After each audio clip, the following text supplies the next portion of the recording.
The moment Mrs. Vivian Ashworth plunged her manicured hand into my cleaning supply tote and announced to her entire garden party, "I know you stole my diamond earring, you filthy thief," I felt something inside me go perfectly still.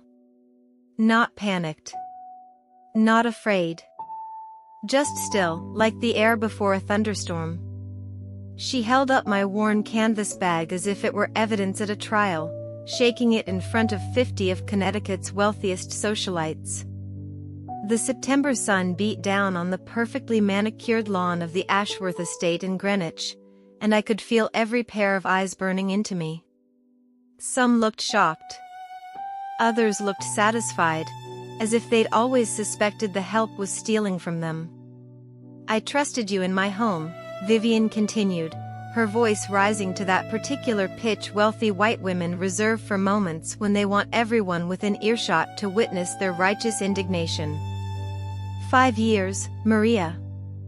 5 years I gave you work, and this is how you repay me? My name isn't Maria. It's Rosa. Rosa Delgado. But Vivian had never bothered to learn it correctly, even after I'd corrected her dozens of times during my first month. Eventually, I stopped trying. It didn't matter what my name was to people like Vivian Ashworth. I was interchangeable with every other Latina woman who'd scrubbed her toilets, folded her $1,000 sheets, and polished her grandmother's silver. I could have screamed. I could have defended myself.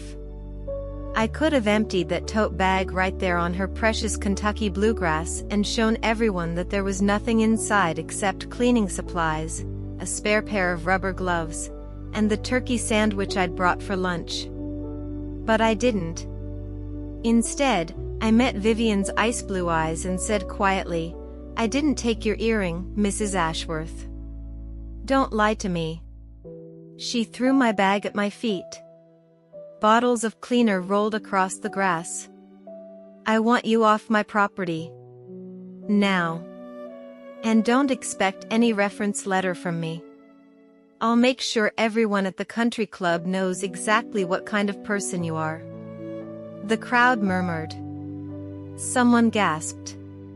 I recognized most of the faces, other women I'd worked for over the years, cleaning their homes when their regular housekeepers were sick or on vacation. Mrs. Patterson from Riverside Avenue. Mrs. Chen from Round Hill Road. Even old Mrs. Bradbury, who'd always slipped me an extra 20 at Christmas. None of them met my eyes now. I bent down and gathered my things with as much dignity as I could manage. My hands didn't shake. That was the strange part.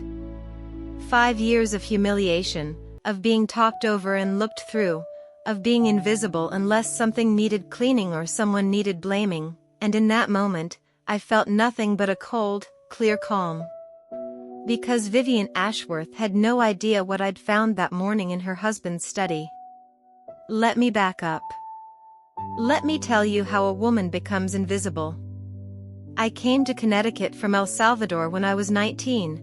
Following my Aunt Teresa who'd promised me there was work here, good work, the kind that would let me send money home to my mother and 3 younger siblings. The American dream, she called it. What she didn't mention was that the dream came with a mop and bucket. I started cleaning houses when I was 20. Big houses. Houses with more bathrooms than my entire village back home had families. I learned quickly that rich people live in a strange bubble where they can't see you even when you're standing right in front of them. They'll discuss their affairs, their drinking problems, their secret bank accounts, their children's drug habits, all while you're dusting the bookshelf 3 feet away. You become part of the furniture. A moving, breathing piece of furniture that scrubs and organizes and occasionally needs to be scolded when something goes missing or isn't cleaned to their satisfaction. The Ashworth job came through an agency 5 years ago. Mrs. Vivian Ashworth née Lockwood, heiress to the Lockwood pharmaceutical fortune, married to Mr. Marcus Ashworth, a man who'd made his reputation as a financial consultant to old money families. They lived in a massive colonial revival mansion that had been in Vivian's family for 3 generations. 8 bedrooms. 10 bathrooms. A wine cellar. A home theater. A 4-car garage that housed Marcus's collection of vintage Jaguars. My job was to keep it all spotless. Vivian treated me like a particularly disappointing appliance. She'd leave me lists of chores with little checkboxes, written in her perfect boarding school handwriting. She'd inspect my work with a finger run along baseboards, searching for dust. Once, she made me re-vacuum the entire 2nd floor because she found a single strand of hair on the hallway carpet. "Attention to detail, Maria," she'd said, not looking at me as she examined her reflection in a gilded mirror. That's what separates adequate help from exceptional help. I'd wanted to tell her that my name was Rosa and that I'd vacuumed that hallway 3 times already. But I needed the job. My mother needed the money I sent home.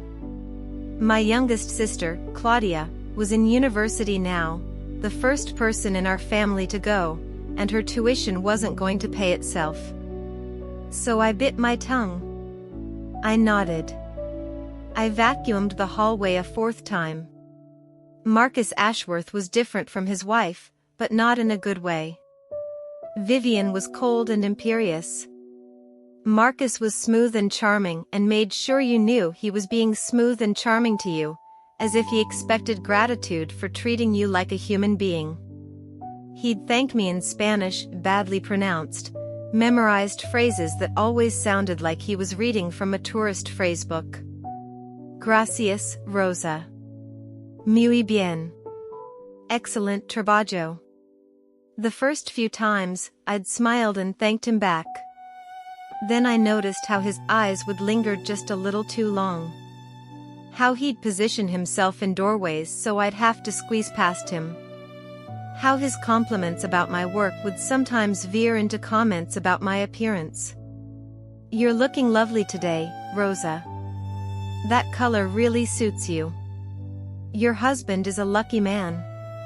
He is your husband, right? Or boyfriend? You know, Rosa, I've always had a deep appreciation for Latin culture. The passion, the warmth. I started avoiding him. I'd clean his study only when I knew he was out of the house. I'd plan my schedule around his calendar, which Vivian kept posted on the kitchen bulletin board. Marcus traveled often for work, or so he said. Long trips to New York, Boston, sometimes Miami or Los Angeles. Vivian never went with him. She was too busy with her charity boards and garden clubs and book circles. The Ashworths' marriage was one of those polished, hollow things you see in old money families. They slept in separate bedrooms. They barely spoke to each other except to coordinate schedules or discuss household matters. At dinner parties, they'd perform affection, his hand on her shoulder, her laugh at his jokes, but the moment the guests left, they'd retreat to opposite ends of the house. I knew all this because I was there 6 days a week, 10 to 12 hours a day. I saw everything. I heard everything. And to them, I might as well have been the antique furniture. The morning of Vivian's garden party, I arrived at the Ashworth house at 7 a.m., same as always. I let myself in through the kitchen door with my key. The caterers would be arriving at 9, so I had 2 hours to make sure everything was perfect. Vivian had been planning this party for months. It was ostensibly a fundraiser for the Lockwood Foundation, a charitable organization her grandfather had established that funded medical research. But really, it was an excuse for Vivian to remind everyone in Greenwich society that she was a Lockwood, that her family name meant something, that she was important. The guest list included the mayor, 3 state senators, the CEOs of 2 Fortune 500 companies, and enough old money Connecticut families to fill a history book. Vivian had been insufferable for weeks, snapping at me over microscopic imperfections, changing her mind about flower arrangements and table settings every other day. That morning, I started upstairs.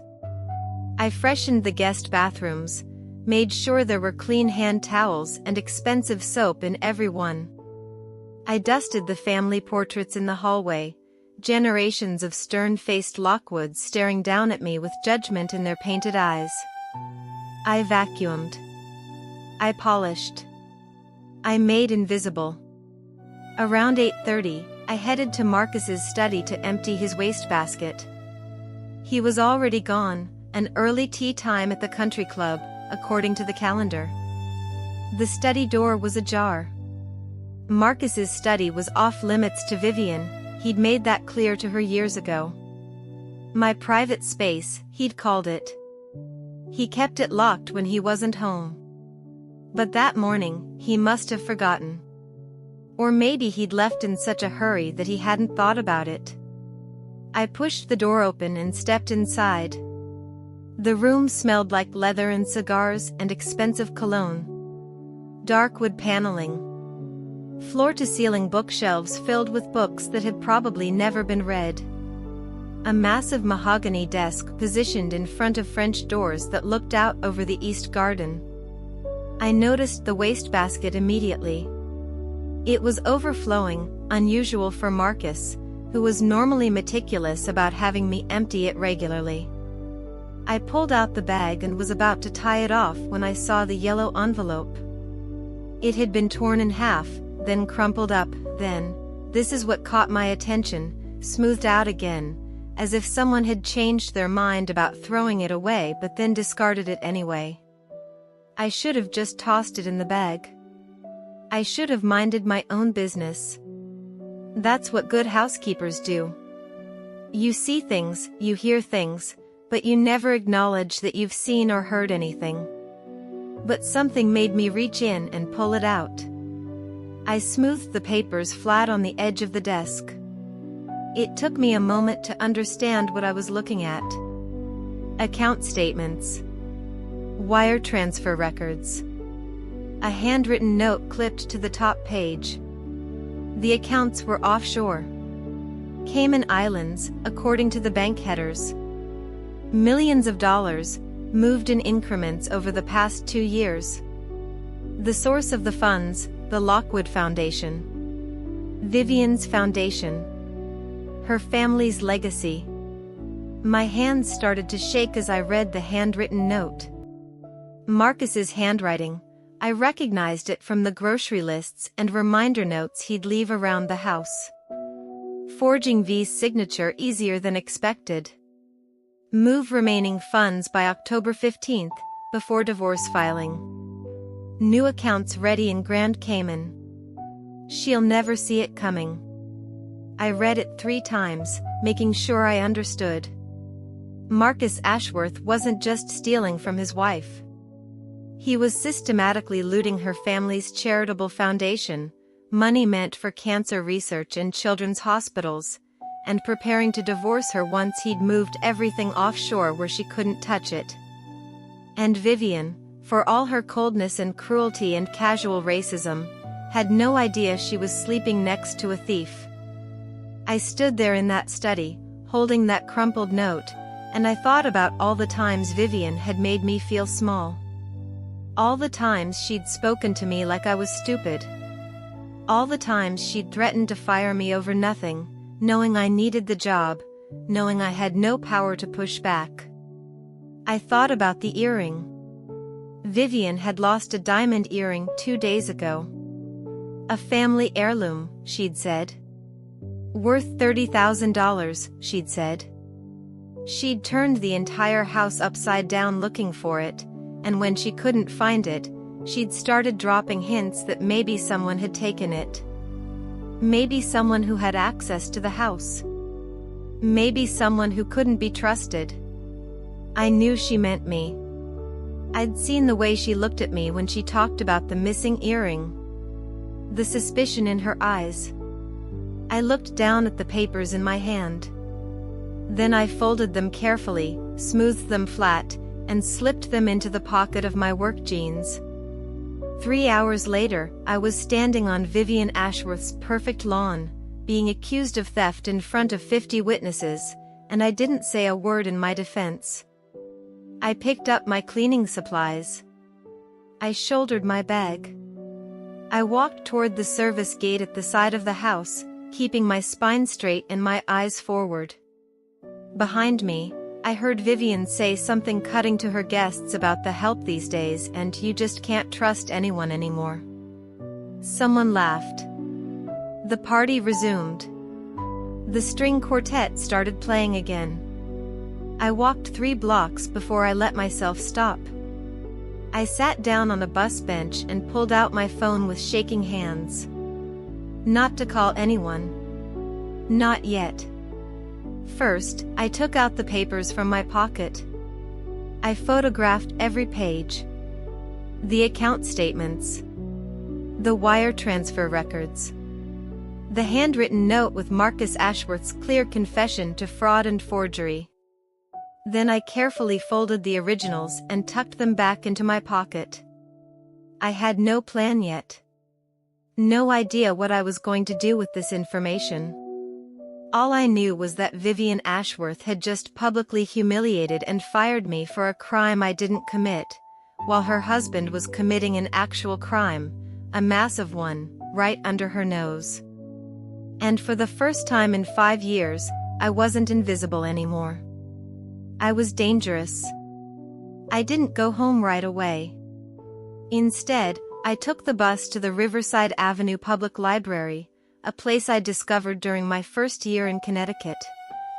It was quiet there. Safe. Nobody knew me. Nobody expected anything from me. I found a computer terminal in the back corner and logged in with my library card. My fingers hovered over the keyboard for a long moment. What was I going to do with this information? Go to the police? But would they even believe me? I was just a housekeeper with a high school education from El Salvador. Marcus Ashworth was a respected financial consultant with connections throughout the state. Who would they believe? I thought about calling a lawyer. But lawyers cost money I didn't have.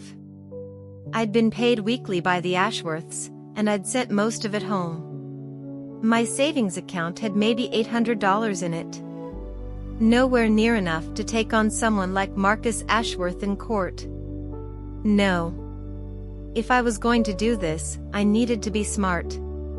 Strategic. I needed to hit them where it would hurt the most. I started researching.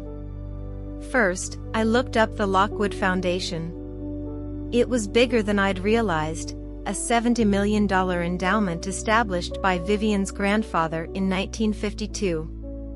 The foundation funded pediatric cancer research at Yale New Haven Hospital, scholarships for underprivileged students, and medical clinics in underserved communities. According to the foundation's website, Vivian served as president of the board of trustees.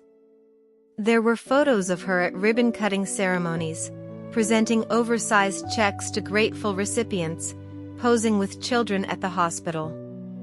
The caption under one photo read, "Vivian Lockwood Ashworth continues her family's legacy of giving back to the community." I felt sick looking at those photos. All that money meant for sick children and struggling students, and Marcus had been siphoning it away to offshore accounts for 2 years. Next, I searched for information about the foundation's board meetings. They met quarterly, always on a Sunday morning at the Lockwood Estate in Old Greenwich, a separate property from where Vivian and Marcus lived, the original family mansion that now served as the foundation's headquarters. I clicked through the foundation's calendar. The next board meeting was scheduled for this coming Sunday. 4 days away. An idea began to form. I spent the next 2 days in a kind of controlled panic, moving between my tiny studio apartment in Stamford and the library.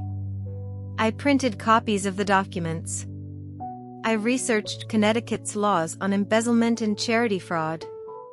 I learned that stealing from a charitable organization carried serious penalties, up to 20 years in prison and fines up to $250,000.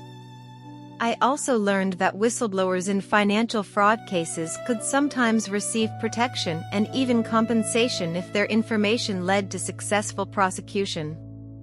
But I wasn't thinking about compensation. I was thinking about justice. On Friday afternoon, I got a call from an unknown number. I almost didn't answer, but something made me pick up. Rosa? It's Patricia Chen. Mrs. Chen. One of my other clients, one of the women who'd been at Vivian's garden party. I felt my stomach drop. Mrs. Chen, I said carefully. I want to apologize. Her voice was quiet, almost embarrassed. I should have said something at the party. The way Vivian spoke to you, it wasn't right. I've known you for 3 years, Rosa. You've been in my home. You've been around my children. You're not a thief. I didn't know what to say. My throat felt tight. I also wanted to tell you something, Mrs. Chen continued. After you left, some of us were talking. Jennifer Bradbury mentioned that she'd found Vivian's earring. What? It was in Vivian's bathroom. Behind the toilet, apparently. It must have fallen and rolled back there when Vivian was getting ready for the party. Jennifer found it when she used the bathroom during the party. I closed my eyes. Of course. Of course the earring had been there all along. Did she tell Mrs. Ashworth? I asked. Yes. Right away. And do you know what Vivian said? Mrs. Chen's voice hardened. She said, well, it's good we found it, but that doesn't mean Maria didn't try to take something else. She refused to apologize. Refused to even acknowledge that she'd accused you wrongly. I wasn't surprised. People like Vivian Ashworth never apologized to people like me. Apologizing would mean admitting I was a person worthy of an apology. Thank you for telling me, Mrs. Chen. I wanted you to know that some of us didn't agree with how you were treated. And Rosa? If you need a reference, or if you need work, please call me. I'll help however I can. After we hung up, I sat in my apartment staring at the phone for a long time. Mrs. Chen's kindness had cracked something open inside me, something I'd been keeping carefully locked away. Anger. Not the cold, calculated anger I'd been feeling since the party, but something hotter and more righteous. Vivian Ashworth had humiliated me publicly for something I didn't do, and when presented with proof of my innocence, she'd doubled down. She'd made sure her version of the story would stick, had made sure that everyone at that party would remember the housekeeper who tried to steal from the Ashworths. She'd done it casually, thoughtlessly, the way someone might swat a mosquito. And she was about to learn that even mosquitoes bite back. Saturday night, I barely slept. I lay in bed going over the plan again and again, looking for flaws, imagining all the ways it could go wrong. The Lockwood Foundation board meeting was at 10 a.m. on Sunday. According to the foundation's website, the meetings were closed to the public but held in the main parlor of the Lockwood estate, which had been partially converted into office space. There would be 8 board members present, plus Vivian as president. Maybe some administrative staff. I knew the property well. I'd cleaned the Lockwood estate twice a month for the past 3 years. It was part of my arrangement with Vivian. The main house was enormous, a Tudor revival mansion built in 1923. The front gates were always locked, but there was a service entrance in the back that the catering companies and maintenance workers used. My plan was simple, maybe too simple. I would show up at the meeting. I would walk in with the documents. And I would tell the board exactly what Marcus Ashworth had been doing with their foundation's money. But there was a risk. A huge risk. Marcus could claim the documents were fake. Vivian could have me arrested for trespassing.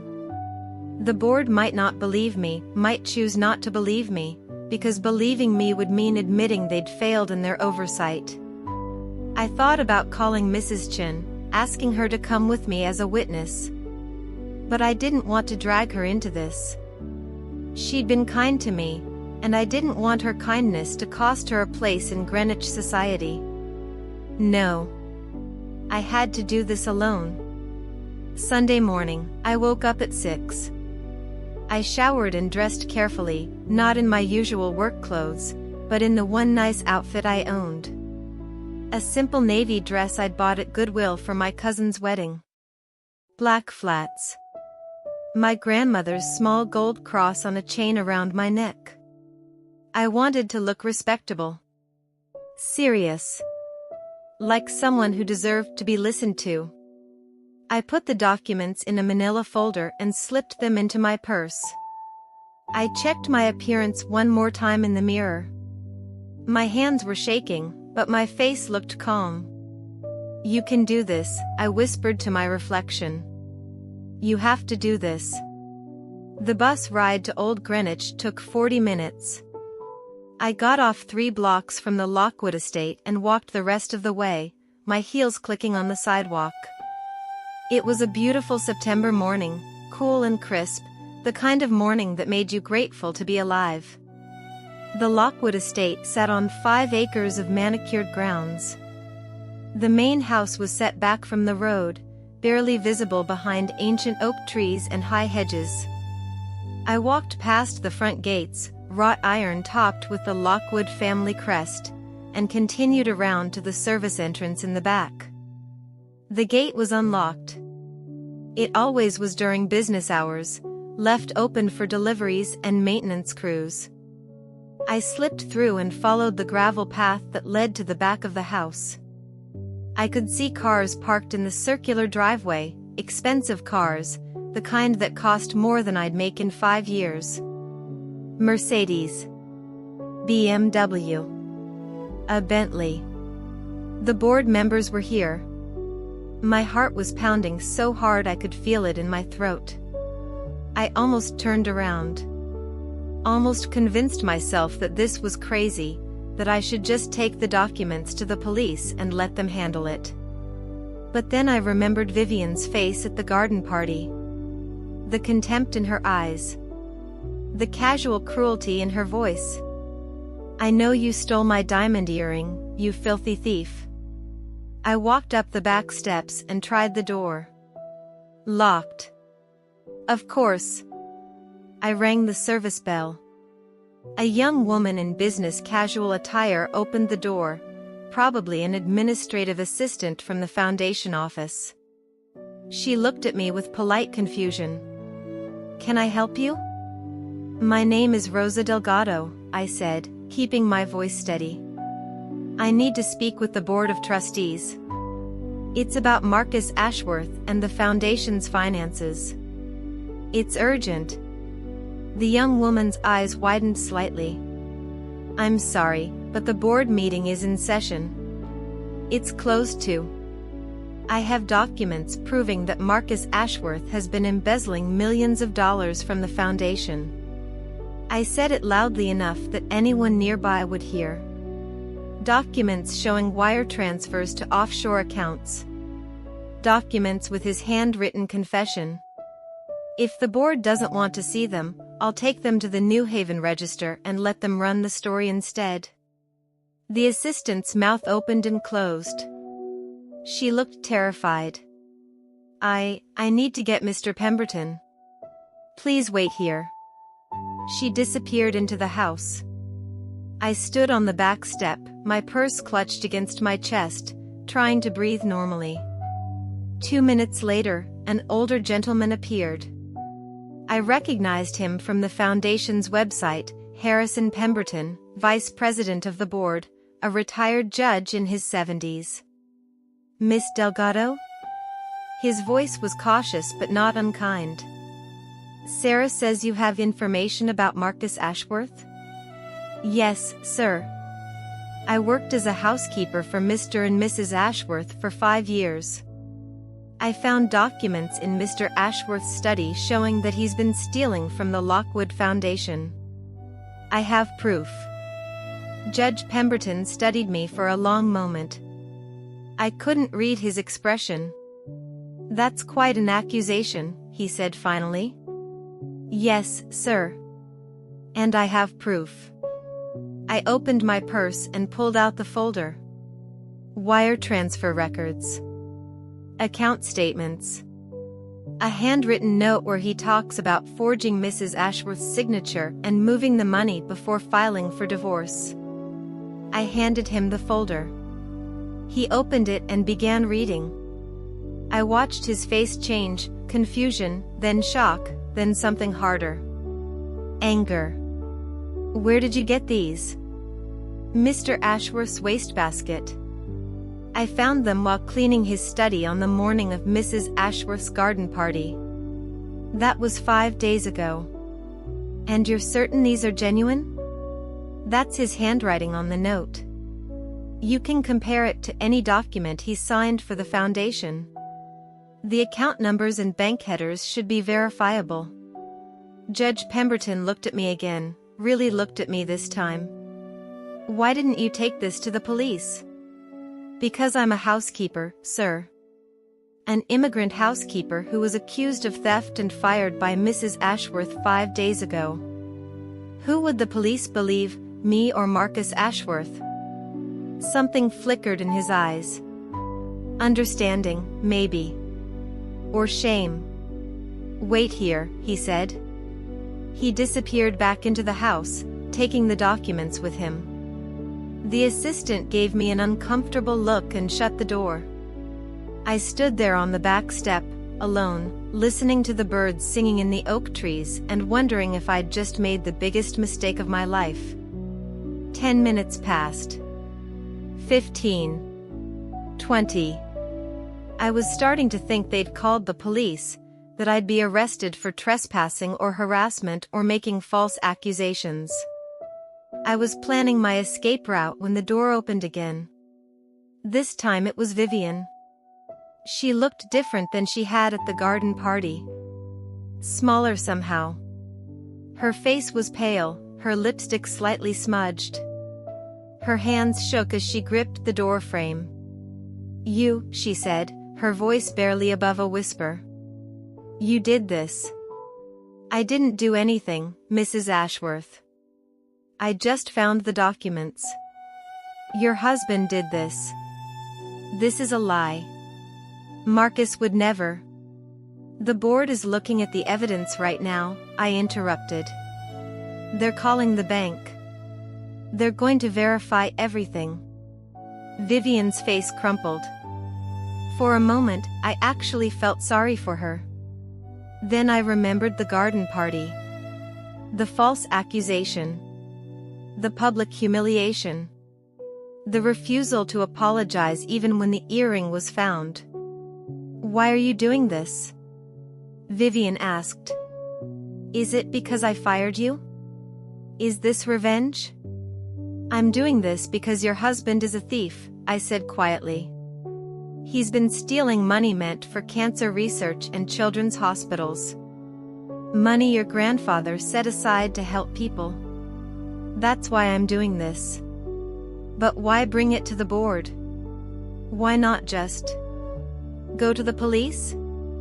I finished. Because you accused me of being a thief in front of 50 people, Mrs. Ashworth. You humiliated me. You fired me without proof. And when the earring was found, when Mrs. Bradbury found it in your bathroom, you still didn't apologize. You still told everyone I couldn't be trusted. Vivian stared at me. How did you know about that? Because I'm not invisible, Mrs. Ashworth. I never was. You just chose not to see me. Behind Vivian, I could see movement in the house. Raised voices. The board members were arguing about something. Judge Pemberton appeared in the doorway. Mrs. Ashworth, We need you in the parlor. Now. Vivian looked back at him, then at me. Her eyes were wet with tears she was trying not to shed. I'm sorry, she said suddenly. About the party. About the earring. I'm sorry. It was the first time she'd ever apologized to me for anything. It should have felt like a victory. Instead, it just felt sad and too late. Thank you, Mrs. Ashworth, I said. But you're apologizing to the wrong person. Those kids in the cancer ward at Yale New Haven? The scholarship students? The families using the medical clinics? They're the ones your husband stole from. They're the ones who deserve your apology. Judge Pemberton cleared his throat. Miss Delgado, the board would like to speak with you as well. Would you please come inside? I followed them into the house, through the familiar halls I'd cleaned so many times. But this time I wasn't carrying a mop or a bucket. This time I was walking through the front of the house, not the service areas. This time, I was visible. The parlor had been converted into a boardroom, but it still retained the grandeur of its origins. Crystal chandeliers hung from the coffered ceiling. Oil portraits of Lockwood ancestors lined the walls. The long mahogany table where the board sat looked like it belonged in a castle. 8 faces turned to look at me as I entered. I recognized most of them from photos on the Foundation's website. Harrison Pemberton, the retired judge. Margaret Thornton, a silver-haired woman who'd been friends with Vivian's grandmother. Dr. James Chen, Patricia Chen's husband, a surgeon at Yale New Haven. 2 younger board members I didn't know. And at the head of the table, looking like she might faint, Vivian. Marcus's chair was conspicuously empty. Miss Delgado, please sit. Judge Pemberton gestured to a chair that had been pulled up to the side of the table. Not at the table itself, even now, there were boundaries, but close enough. I sat, folding my hands in my lap to keep them from shaking. We've reviewed the documents you provided, the judge continued. We've also made some preliminary calls to the Foundation's accounting firm and our bank. The account numbers you provided match wire transfers that were authorized over the past 2 years, supposedly by Mrs. Ashworth. I didn't authorize those transfers, Vivian said, her voice cracking. I didn't know anything about those accounts. We believe you, said Dr. Chen gently. Miss Delgado, can you walk us through exactly how you came across these documents? I took a breath and told them everything. The morning of the garden party. Emptying the wastebasket in Marcus's study. Finding the torn, crumpled envelope. The account statements and the handwritten note confessing to forgery. And you kept the original documents? Margaret Thornton asked. She had the crisp, no-nonsense tone of someone who'd spent decades running charitable organizations. Yes, ma'am. They're in a safe deposit box at First National Bank in Stamford. I brought copies today. Smart girl, Thornton murmured. A few board members nodded. Why didn't you bring this to us immediately? This came from one of the younger board members, a woman in her 40s wearing an expensive suit. Her tone wasn't accusatory, just curious.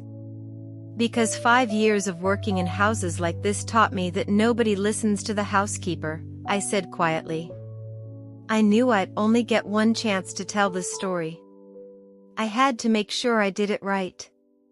With all of you here. With proof. And after Mrs. Ashworth fired you, Dr. Chen said carefully, you could have simply walked away. Destroyed the documents. Pretended you never saw them. Why didn't you? I looked at Vivian when I answered. Because $70 million meant for sick children and struggling students was being stolen. Because it was wrong. And because. I paused, trying to find the right words. Because I've spent 5 years being invisible. Being treated like I don't matter. This was my chance to matter. To do something that mattered. The room was silent for a moment. Where is Marcus now?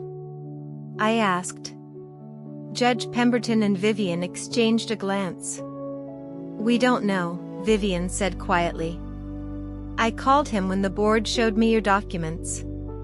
He didn't answer. I drove to our house. His car is gone. His passport is gone. Some of his clothes are gone. So he'd run. Of course he had. The moment Vivian called him, he must have known it was over. We've already contacted the authorities, Judge Pemberton said. The FBI has been notified. With documentation of wire fraud across state lines and international boundaries, this falls under federal jurisdiction. They'll issue a warrant for his arrest. Will they catch him? I asked. Eventually. Men like Marcus Ashworth think they're smarter than everyone else. They make mistakes. He'll use a credit card in the wrong place, or try to access one of those accounts, or contact someone who'll turn him in. They always do. In the meantime, Margaret Thornton said, her voice hard as steel, we have a foundation to save. Dr. Chen, I need you to work with our accounting firm. We need a full forensic audit, every transaction for the past 5 years. I want to know exactly how much was taken and where it went. We should also review our internal controls, another board member added. This should never have been possible. How did he forge Vivian's signature on transfers of this magnitude without anyone noticing? That's a conversation for later, Judge Pemberton said. Right now, we need to focus on damage control and recovery. Miss Delgado, would you be willing to provide a formal statement to the FBI? Yes, sir. Whatever you need. And the original documents, you said they're in a safe deposit box? Yes. I can retrieve them and bring them to the FBI field office in New Haven. We'll arrange for an agent to accompany you, Judge Pemberton said. These documents are evidence in a federal crime. We need to maintain chain of custody. Vivian suddenly stood up, her chair scraping against the floor. Excuse me, she said, her voice barely controlled. I need a moment. She left the room quickly, one hand pressed to her mouth. Dr. Chen half rose from his seat, but Margaret Thornton put a hand on his arm. Let her go. She needs time to process this. After Vivian left, the atmosphere in the room shifted slightly. The board members began discussing logistics, lawyers, auditors, press statements. I sat quietly, listening but not participating. This wasn't my world. I'd done what I came to do. After about 10 minutes, Judge Pemberton turned back to me. Miss Delgado, I want to thank you. What you did took tremendous courage. You could have been ignored, dismissed, even prosecuted for trespassing or theft of documents. But you came forward anyway. I did what was right, I said simply. Yes, you did. And the foundation, and the thousands of people we serve, owe you a debt of gratitude. Margaret Thornton leaned forward. There's something else we need to discuss. Miss Delgado, are you aware that federal whistleblower statutes provide for compensation in cases of financial fraud? I shook my head. I didn't do this for money, ma'am. I know you didn't. But you're entitled to it nonetheless. Under the False Claims Act, whistleblowers can receive between 15% and 30% of recovered funds. Given the amount Marcus Ashworth stole, that could be a substantial sum. My head spun. 15 to 30% of millions of dollars? That couldn't be real. However, Thornton continued, there's another option. The foundation itself would like to offer you something in recognition of your service, not just in bringing this fraud to light, but for the 5 years you worked for the Ashworth family. Ma'am, I don't understand. We'd like to offer you a position with the Lockwood Foundation. Administrative Coordinator. $45,000 a year to start, with full benefits. You'd be working directly with our program directors, helping to coordinate our charitable initiatives. It's office work, not cleaning. And it's a real career, with room for advancement. I stared at her. You're offering me a job? If you want it. You've proven yourself to be observant, principled, and brave. Those are qualities we need in this organization. I couldn't speak. My throat was too tight. A real job. An office job. $45,000 a year, more than I'd ever made in my life. Benefits. You don't have to answer now, Dr. Chen said kindly. Take some time to think about it. Yes, I said, the word bursting out of me. Yes, I want it. Thank you. Thank you so much. Margaret Thornton smiled, the first genuine warmth I'd seen from anyone in this room. Good. We'll have HR contact you tomorrow to begin the paperwork. The meeting continued for another hour, but I barely registered any of it. My mind was reeling. A job. A real job with benefits and a salary and respect.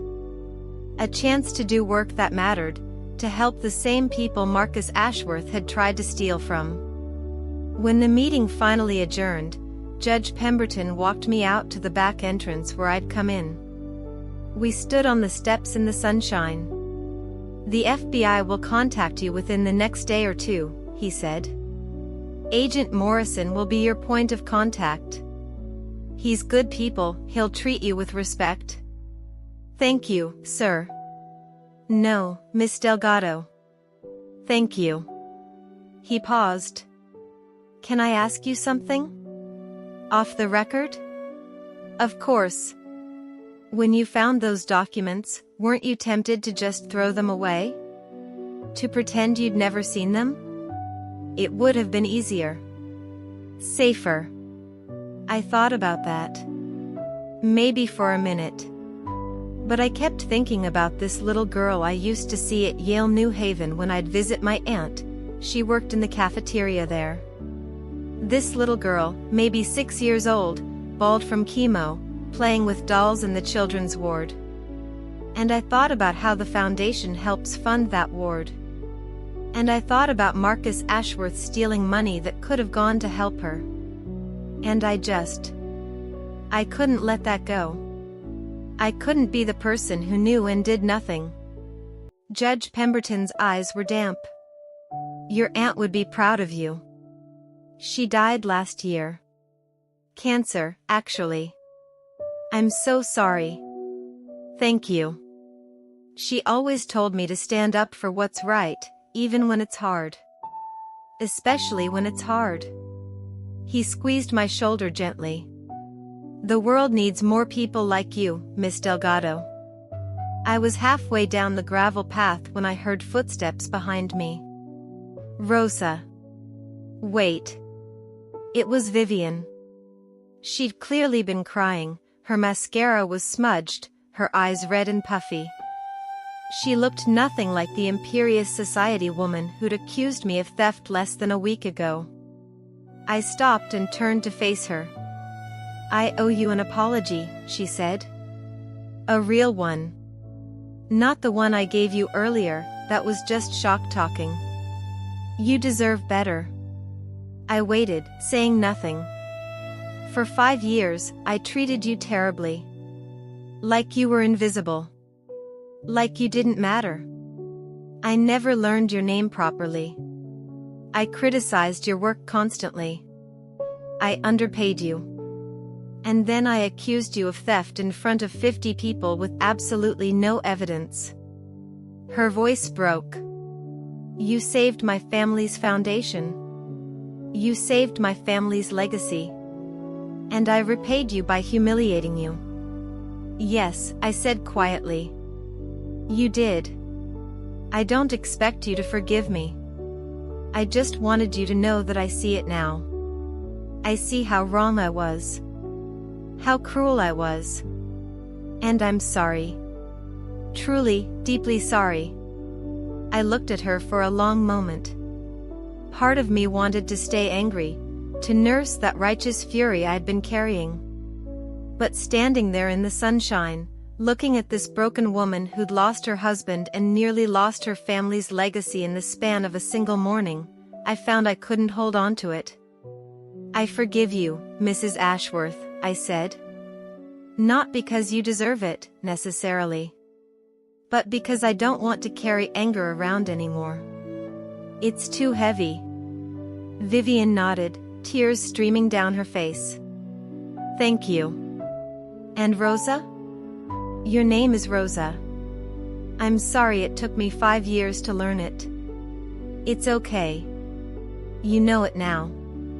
She reached into her purse and pulled out an envelope. This is your pay for last week, plus 2 weeks severance, plus a bonus. It's not enough, it could never be enough, but it's what I can give you right now. I took the envelope. Thank you. The board told me they offered you a job. Are you going to take it? I already said yes. Good. That's good. You'll be wonderful at it. She wiped her eyes with the back of her hand. I heard Marcus called from a number I didn't recognize. Left a voicemail. Want to know what he said? I wasn't sure I did, but I nodded anyway. He said, you should thank that maid. I was going to leave you with nothing. At least now you might recover some of it. Then he hung up. Vivian laughed bitterly. Even now, even after everything, he's still arrogant enough to think he got away with something. He didn't, though. He's going to prison. I hope so. I really hope so. She took a shuddering breath. I need to go. There's so much to do. Lawyers, accountants, damage control. My entire life is falling apart. I know the feeling, I said, not unkindly. Vivian gave me a watery smile. I suppose you do. Goodbye, Rosa.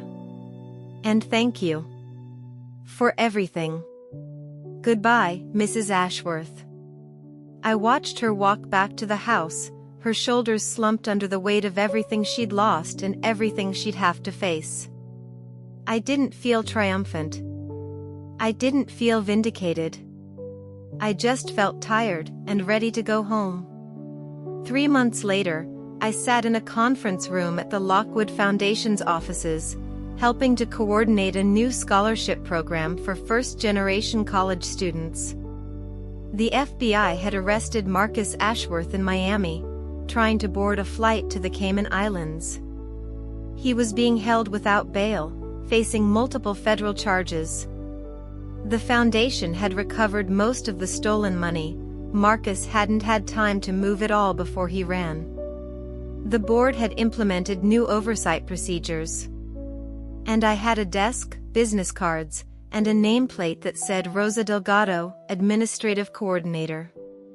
My mother cried when I told her about the job. My sister Claudia said I was her hero. Mrs. Chin sent flowers to my new apartment, a 1-bedroom in a nice building in Stamford, the kind of place I'd only dreamed about before. And every day, I walked into work knowing that I mattered. That I was visible. That I had done something that made a difference. One afternoon, Judge Pemberton stopped by my desk. Rosa, do you have a minute? Of course, Judge. He handed me a newspaper. Thought you'd want to see this. It was the Connecticut Post, front page. The headline read, former Greenwich financial consultant sentenced to 15 years in embezzlement case. Below it was a photo of Marcus Ashworth in an orange jumpsuit, being led into federal court. I read the article. Marcus had pleaded guilty to multiple counts of wire fraud, embezzlement, and forgery. In addition to the prison sentence, he'd been ordered to pay full restitution to the Lockwood Foundation, plus fines.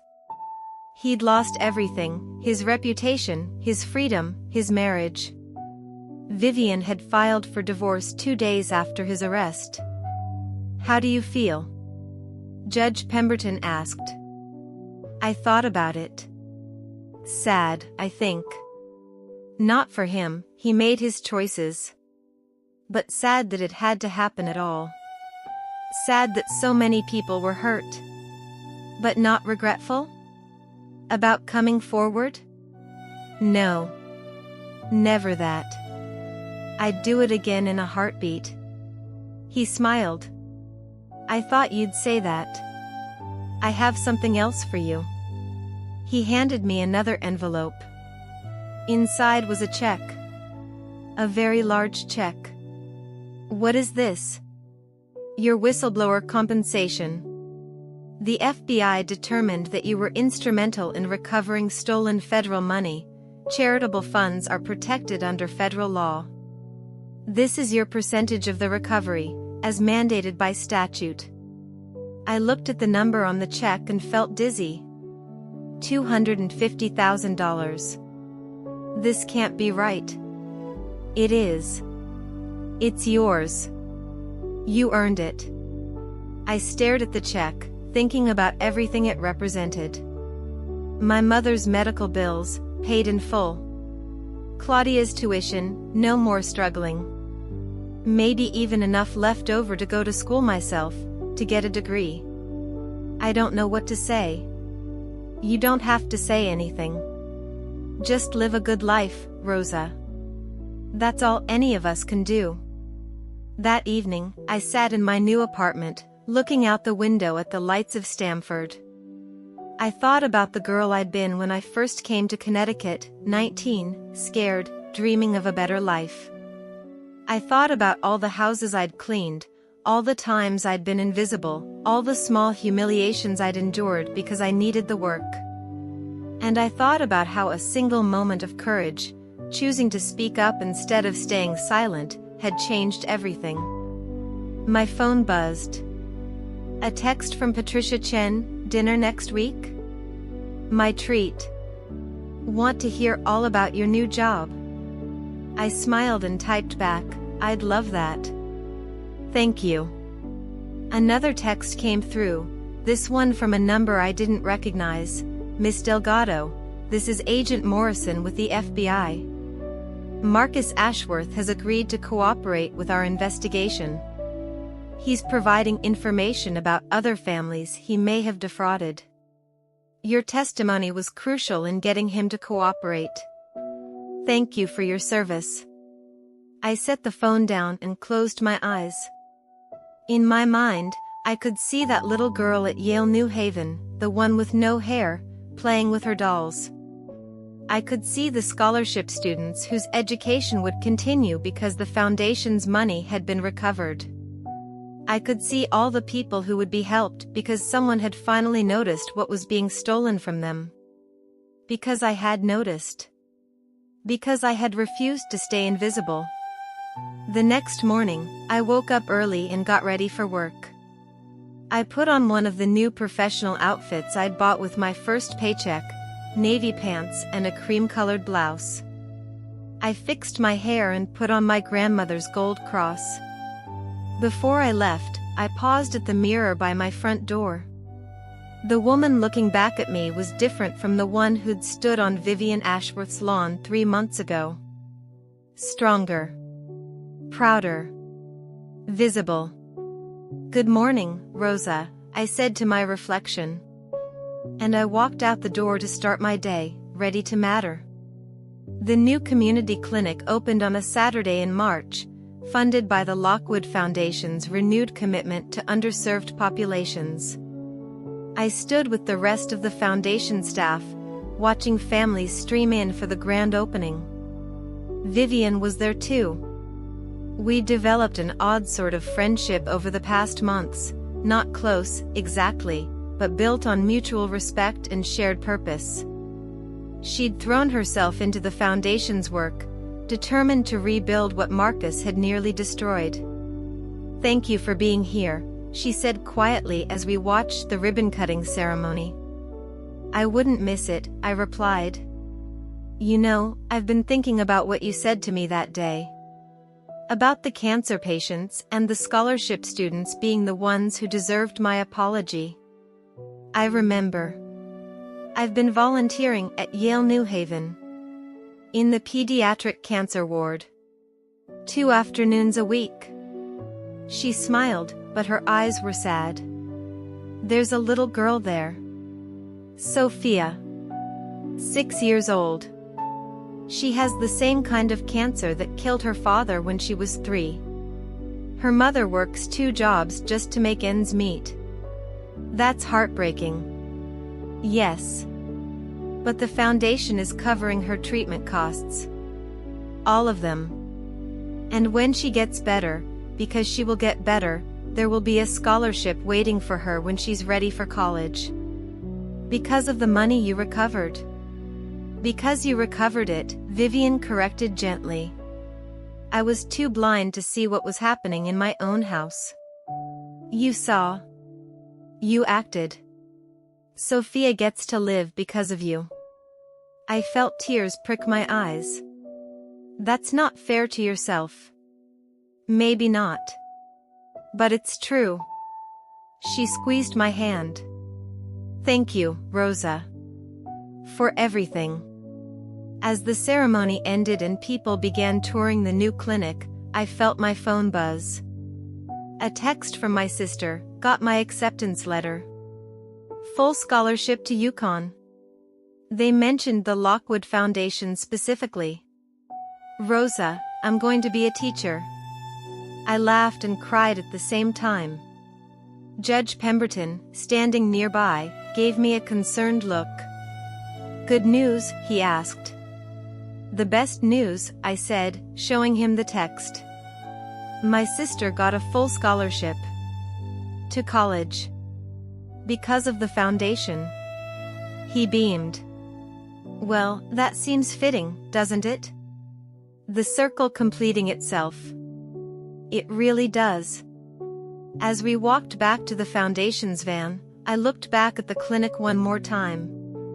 Above the door was a plaque, "Lockwood Foundation Community Health Center, serving those who matter most." Everyone matters, I thought.